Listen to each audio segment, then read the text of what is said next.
Okey, baik tuan-tuan dan puan-puan yang dihormati sekalian.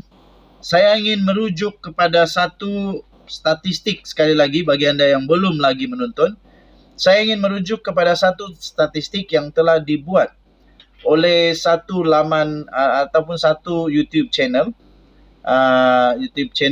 Dan undian itu dibuat secara terbuka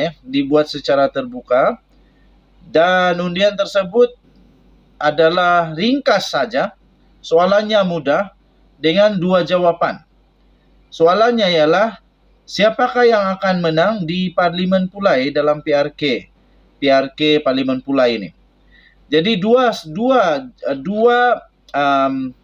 jawapan yang diberikan, pilihan jawapan yang diberikan adalah, yang pertama ialah Kerajaan Perpaduan, yang kedua adalah PN PAS Bersatu. Jadi setelah lebih kurang 4 jam sudah tadi, setelah 4 jam sudah berlalu, setelah sudah 4 jam undian secara terbuka itu dibuat, ada lebih kurang 4.000 orang yang sudah hadir dan mendaftar secara terbuka. Walaupun begitu, pengundi-pengundinya of course kita tak tahu dari mana, asalnya dari mana, usianya berapa, latar belakang politiknya macam mana, jantinya macam mana, kita pun tak tahu. Tapi yang kita pasti ialah keputusan itu menunjukkan bahawa memang penganalisis politik, memang pakar-pakar politik, memang semua pemerhati politik, pengulas-pengulas politik punya andaian dan ramalan adalah sama dengan undian tersebut.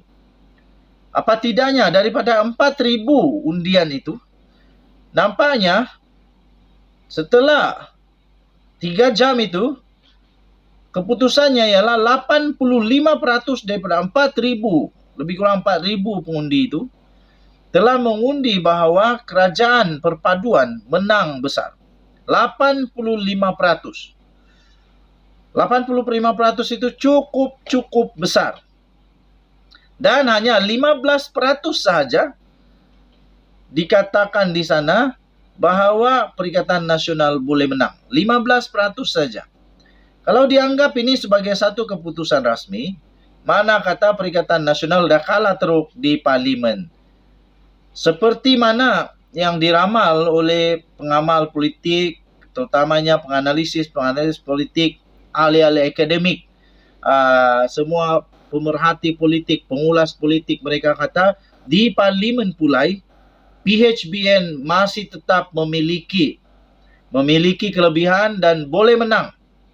Tapi itu sebelum berlakunya hari ini, iaitu dengan kadar orang turun mengundi tidak pun sampai 50% di Parlimen Pulai. Jadi tuan-tuan dan puan-puan yang dihormati sekalian, memang agak signifikan keputusan yang pernah dalam pengalaman kita. Sekiranya yang turun mengundi itu kurang, memang keputusannya juga agak mengejutkan. Walaupun begitu, menurut risikan kawan-kawan, dapat WhatsApp, dapat macam-macam lah, kita tanya-tanya pada kawan-kawan sebelah kampung, luar kampung, sebelah rumah, macam-macam lah. PHBN masih mendahului pada ketika ini. Ramai orang mahu PHBN menang dan ramai juga orang mahu Perikatan Nasional menang. Walaupun begitu, kita tunggu apa rakyat Johor punya suara. Yang kita tahu, Kebawah Duli Yang Maha Mulia Sultan Johor pernah bertitah bahawa berilah peluang kepada Datuk Seri Anwar Ibrahim untuk melaksanakan tugasnya. Saya sebagai rakyat Maharin menjunjung titah Kebawah Duli Yang Maha Mulia Sultan Johor ini. Okey, so tuan-tuan dan puan yang dihormati sekalian, kita akan tunggu masa demi masa. Saya fikir tidak lama lagi, selalunya pukul 6.50 atau pukul 7 paling lambat kita pun boleh sudah dapat keputusan satu demi satu, keputusan demi keputusan. Okey.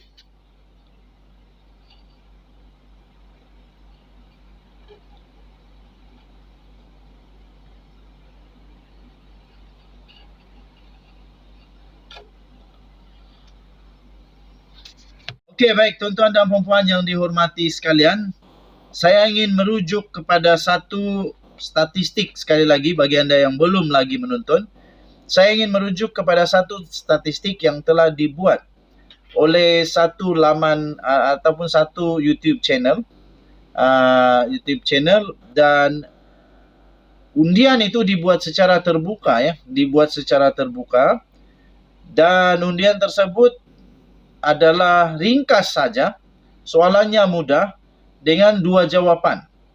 Soalannya ialah siapakah yang akan menang di Parlimen Pulai dalam PRK Parlimen Pulai ini. Jadi dua jawapan yang diberikan, pilihan jawapan yang diberikan adalah yang pertama ialah Kerajaan Perpaduan. Yang kedua adalah PN PAS Bersatu. Jadi setelah lebih kurang 4 jam sudah tadi, setelah 4 jam sudah berlalu, setelah sudah 4 jam undian secara terbuka itu dibuat, ada lebih kurang 4.000 orang yang sudah hadir dan mendaftar secara terbuka. Walaupun begitu, pengundi-pengundinya of course kita tak tahu dari mana, asalnya dari mana, usianya berapa, latar belakang politiknya macam mana, jantinya macam mana, kita pun tak tahu. Tapi yang kita pasti ialah keputusan itu menunjukkan bahawa memang penganalisis politik, memang pakar-pakar politik, memang semua pemerhati politik, pengulas-pengulas politik punya andaian dan ramalan adalah sama dengan undian tersebut.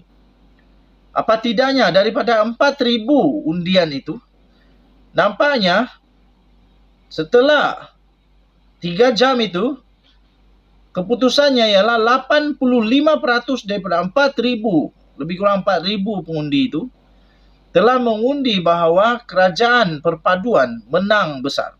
85%. 85% itu cukup besar. Dan hanya 15% sahaja dikatakan di sana bahawa Perikatan Nasional boleh menang. 15% saja. Kalau dianggap ini sebagai satu keputusan rasmi, mana kata Perikatan Nasional dah kalah teruk di Parlimen.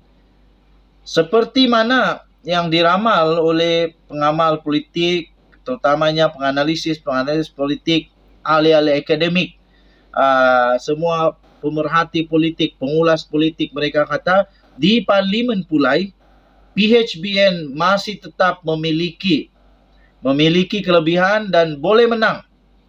Tapi itu sebelum berlakunya hari ini, iaitu dengan kadar orang turun mengundi tidak pun sampai 50% di Parlimen Pulai.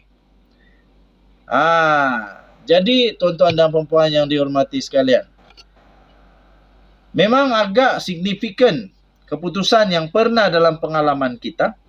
Sekiranya yang turun mengundi itu kurang, memang keputusannya juga agak mengejutkan. Walaupun begitu, menurut risikan kawan-kawan, dapat WhatsApp, dapat macam-macam lah, kita tanya-tanya pada kawan-kawan sebelah kampung, luar kampung, sebelah rumah, macam-macam lah. PHBN masih mendahului pada ketika ini. Ramai orang mahu PHBN menang dan ramai juga orang mahu Perikatan Nasional menang. Walaupun begitu, kita tunggu apa rakyat Johor punya suara. Yang kita tahu, Kebawah Duli Yang Maha Mulia Sultan Johor pernah bertitah bahawa berilah peluang kepada Datuk Seri Anwar Ibrahim untuk melaksanakan tugasnya. Saya sebagai rakyat Maharin menjunjung titah Kebawah-Duli Yang Maha Mulia Sultan Johor ini. Okey, so tuan-tuan dan puan yang dihormati sekalian, kita akan tunggu masa demi masa. Saya fikir tidak lama lagi, selalunya pukul 6.50 atau pukul 7 paling lambat kita pun boleh sudah dapat keputusan satu demi satu, keputusan demi keputusan. Okey.